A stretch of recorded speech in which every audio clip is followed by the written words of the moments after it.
Good morning student. आज हम पढ़ेंगे हिंदी में पाठ 7 साहस की जीत। इस पाठ के अंतर्गत बताया गया है कि इंसान कोई भी व्यक्ति अपने साहस, परिश्रम और धैर्य की लगन से किसी भी कार्य को कर सकता है और उसमें सफलता हासिल कर सकता है, सफलता प्राप्त कर सकता है। ठीक है ना। इस पाठ में बताया गया है विल्मा ग्लोडियन रिडोल्फ्स जो है एक अपाहिज लेडी थी, लेकिन उन्होंने अपनी अपंगता होने के बाद भी, अपाहिज होने के बाद भी अपने उस शिखर को प्राप्त कर लिया, अपनी चाहत वाली शिखर को प्राप्त कर लिया। विलक्षण प्रतिभा से संपन्न विल्मा ग्लोडियन रुडोल्फ एक ऐसी व्यक्तित्व है जिन्होंने यह सिद्ध कर दिया कि शारीरिक अपंगता उन्नति और विकास के मार्ग में बाधक नहीं है। मतलब इसमें एक महिला के बारे में बताया गया है जिनका नाम विल्फा ग्लोडियन है ना। उन्होंने ये बताया कि शारीरिक अपंगता, जो शरीर में कोई चीज़ की कमी होती है, अपंगता मतलब क्या होता है बेटा, जो जैसे किसी चीज़ में अपन पूर्ण नहीं है, अंग में कोई कमी है, अंगहीन है, तो उसमें हम उन्नति यदि हम चाहेंगे तो वो हमारा बांधक मतलब रुकावट नहीं बन सकी, बल्कि निराशा उन्नति का मार्ग बंद कर देती है। जब व्यक्ति साहस, परिश्रम, धैर्य और तथा लगन से किसी कार्य को करने का संकल्प लेता है तो सफलता उसके कदम चूमती है। यदि कोई व्यक्ति ये सोच ले कि मुझे ये कार्य करना ही है, तो उसके मार्ग में चाहे वो अपंग हो, चाहे अपाहिज हो, कुछ भी हो, लेकिन कोई यदि वो विचार कर ले, दृढ़ निश्चय कर ले कि मुझे ये कार्य करना ही है, तो कोई भी उसको रास्ता नहीं रोक सकता, उसको रुकावट कोई भी नहीं कर सकता। ठीक है ना। उसने संकल्प कर लेता तो सफलता उसके कदम 100% चूमती है। विल्मा रुडोल्फ का जन्म 23 जून 1940 को क्लार्कविले, टेनेसी, अमेरिका में हुआ था। विल्मा का जो जन्म हुआ था वो कहाँ हुआ था? 23 जून को 1940 में अमेरिका में हुआ था। वो बचपन से ही अपंग थी। अपंग मतलब बेटा जिसका एक अंग नहीं होता, वो अपंग होती है। इसी कारण 7 वर्ष तक उनकी शिक्षा दीक्षा घर पर ही हुई। जब वो बचपन से पैर की प्रॉब्लम थी तो उस कारण वो उनकी जो शिक्षा थी, जो पढ़ाई थी, वो आप लोग छोटे हो तो आप स्वस्थ हो तो अपन सब से तो स्कूल आते जाते, लेकिन वो अपंग थी तो उनकी जो शिक्षा वगैरह थी वो सारी घर पे ही हुई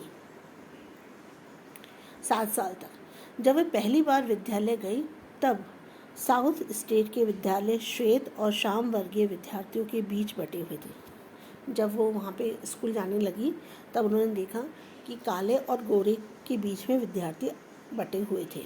दोनों प्रकार के विद्यालयों का समान शुल्क देना पड़ता था, परंतु श्याम वर्गीय विद्यालयों में सुविधाओं का बहुत अभाव था।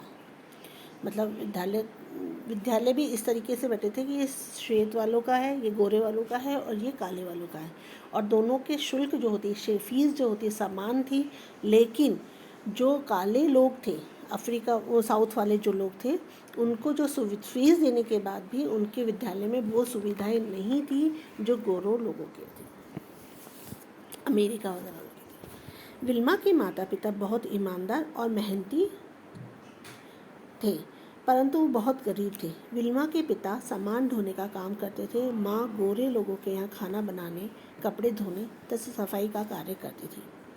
विल्मा के जन्म के समय रंग भेद की नीति बहुत जोरों पे थी, इसलिए उनकी तथा उनकी माँ की उचित देखभाल ना हो सकी। इसके परिणाम स्वरूप विल्मा चेचक, गलगड़, निमोनिया तथा लाल बुखार जैसी भयंकर बीमारियों से भी ग्रस्त थी। वो अपंग तो थी, लेकिन पहले बताती हूँ, विल्मा के माता पिता थे बहुत गरीब थे, लेकिन ईमानदारी से और मेहनत से अपना जीवन यापन करते थे। उसके पिताजी सामान ढोने का काम करते थे और उनकी माताजी घरों में जाके बर्तन मांजना, झाड़ू लगाना, पोछा करना, बर्तन करना और कपड़े धोने जैसा कार्य करती थी, बाई वाला काम करती थी। जब विल्मा का जन्म हुआ था तब वहाँ पर रंग भेद की नीति बहुत ज़ोरों शोरों से चल रही थी। 1940 में गोरे काले की नीति जो थी बहुत ज़ोरों शोरों से चल रही थी, इस कारण उनका ध्यान नहीं रखा गया था। और जब उनका जन्म हुआ था वो अपंग तो थी, साथ में उनको कई बीमारी थी, जैसे चेचक, गलगड़, निमोनिया, लाल बुखार जैसी बीमारियों से भी वो ग्रस्त थी।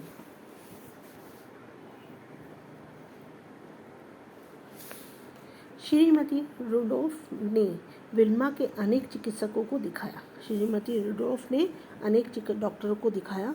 उन्होंने बताया कि विल्मा को पोलिया हो गया है। अब इतनी बीमारियां होने के बाद विल्मा को पोलिया भी हो गया था। अब वह कभी नहीं चल पाएगी। इससे विल्मा के माता पिता को गहरा आघात मतलब दुख पहुंचा। उनको बहुत दुख पूछा, परंतु उन्होंने हार नहीं मानी और विल्मा को 50 मील दूर एक अस्पताल लेकर गया। जब पोलियो होता है, जब एक पैर खराब, पोलियो एक बीमारी है जो कि पैर बिल्कुल टेढ़ा हो जाता है, वो उस पर जोर नहीं खा सकते। जब इतनी बीमारियां थी तो भाई उसको पोलियो भी हो गया था। तो डॉक्टर को दिखाया तो डॉक्टर ने बोला कि अब इसको पोलियो हो चुका है, ये अब कभी भी नहीं चल पाएगी। फिर भी उसके माता पिता ने हार नहीं मानी और 50 मील दूर एक अस्पताल था, वहाँ उसको लेकर गया। वहाँ उन्होंने धातु से बनी टांग का सहारे चलना सिखाया। डॉक्टर ने श्रीमती रुडोल्फ को अपनी देखभाल तथा मालिश करने के तरीके भी सिखाए। उनकी मालिश करने के तरीके सिखाए। उन्होंने विल्मा को सिखाया कि मनुष्य जो पाना चाहता है उसके लिए उसे सही तरह से परिश्रम करना चाहिए। वहाँ पे जो डॉक्टर थी ना, उन्होंने उनकी विल्मा की जो माँ थी रुडोल्फ, तो उनको मालिश करने का तरीका सिखाया, देखभाल की इस तरीके से, ऐसे लोगों का किस तरीके से देखभाल कराया जाता है मनुष्य। और उन विल्मा को ये सिखाया कि जो मनुष्य जो चाहता है वो हमेशा परिश्रम करके प्राप्त कर सकता है, मेहनत करके वो प्राप्त कर सकता है। कुछ ही दिनों में विल्मा के मन में कुछ करने की लगन और सीखने की ललक पैदा होती चली गई और वे 12 वर्ष की अवस्था में बैसाखियों या धातु की टांग से बिना सामान्य रूप से चलने लगी। अब जब उनकी बात भी, डॉक्टर की बात भी उनके दिमाग में घर कर गई और माँ ने भी बहुत ध्यान रखा, मालिश भी करती थी, सब कुछ करती थी। और तो विल्मा के मन में जो है सीखने की ललक बहुत ज़्यादा होने लग गई थी, पैदा हो गई थी। और वे 12 साल के थे जब बिना बैसाखी, जब उनका पैर खराब हो गया था। आपने देखा किसी का पैर खराब हो जाता है तो वो बैसाखी से चलता है, बैसाखी मतलब उसके सहारे से वो चलता है, या फिर धातु की टांग से चलता है। लेकिन धातु की टांग के बिना भी वो सामान्य रूप से चलती थी। ऐसा संभव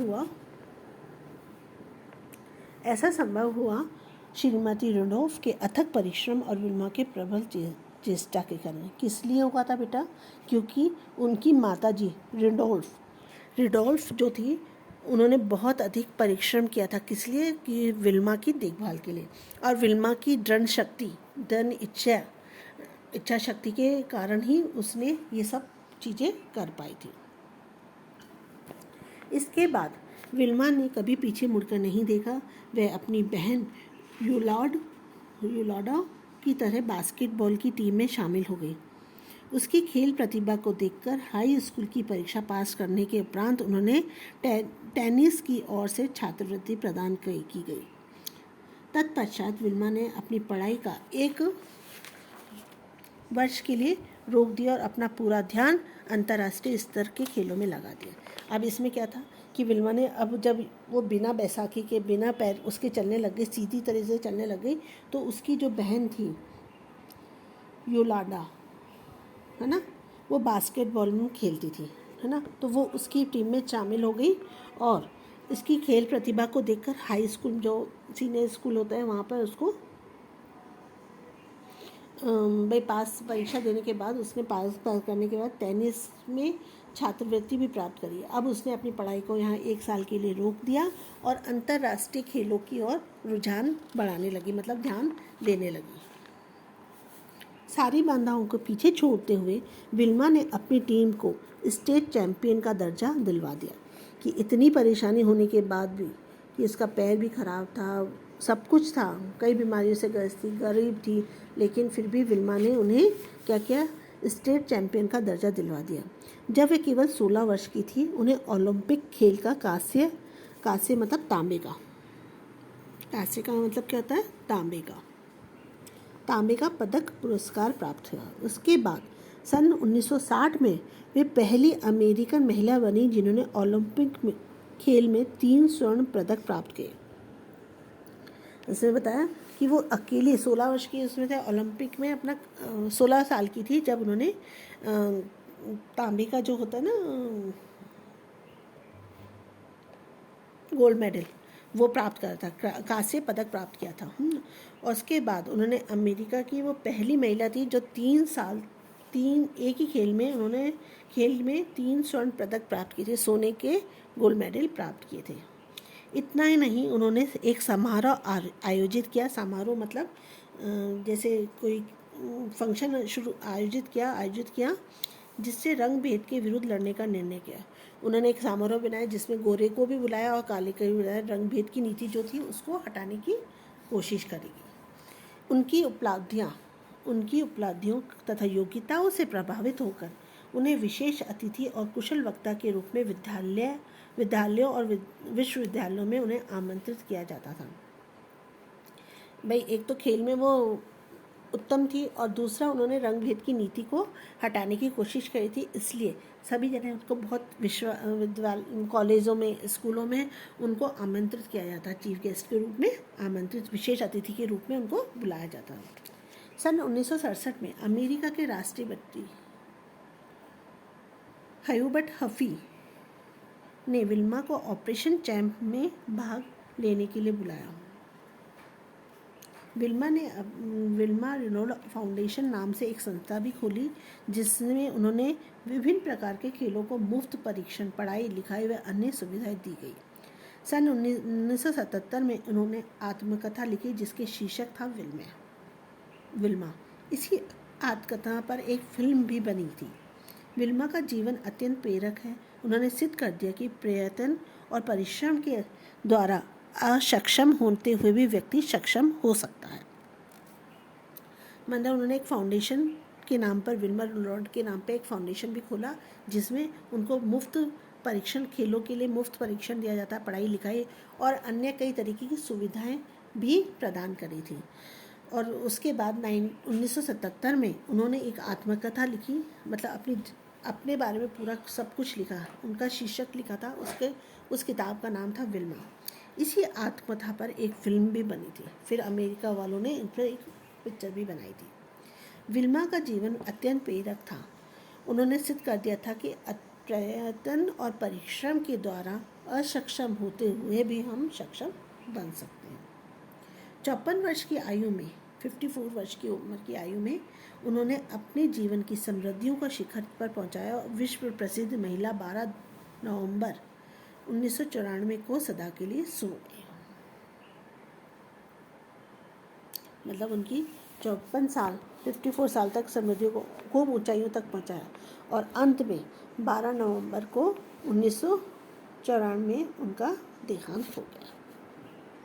अब इसमें समझ में आया बेटा आपको कहानी कि उनकी कितनी बीमारी थी, हर तरीके से मुसीबत थी, ना उनके पास धन था, ना पैसा था, ना कोई सुविधाएं थी, और वो इतनी अपंग होने के बाद भी उन्होंने अपनी परिश्रम और मेहनत और लगन से अपना तो नाम ऊंचा करा, साथ में अपने माता पिता का नाम भी ऊंचा करा। तो कोई भी काम ऐसा नहीं है कि जो तुम नहीं कर सकते हो। हम यदि कोशिश करेंगे तो वो काम हमेशा ज़रूर होगा। यदि आप ये अपने मन में धारण लो कि मैं ये काम करके रहूँगी, तो कोई भी आपको हटा नहीं सकता उस कार्य को करने से।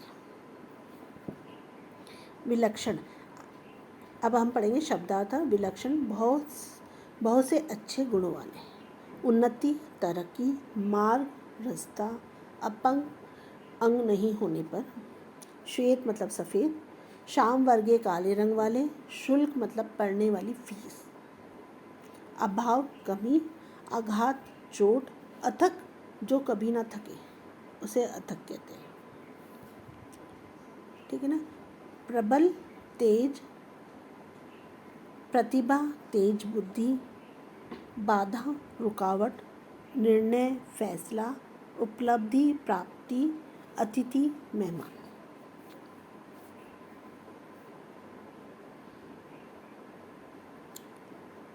ठीक है बेटा, आज यहीं तक। अब हम उसके आगे पढ़ेंगे बाद में, कल इसके आगे का करवाऊंगी।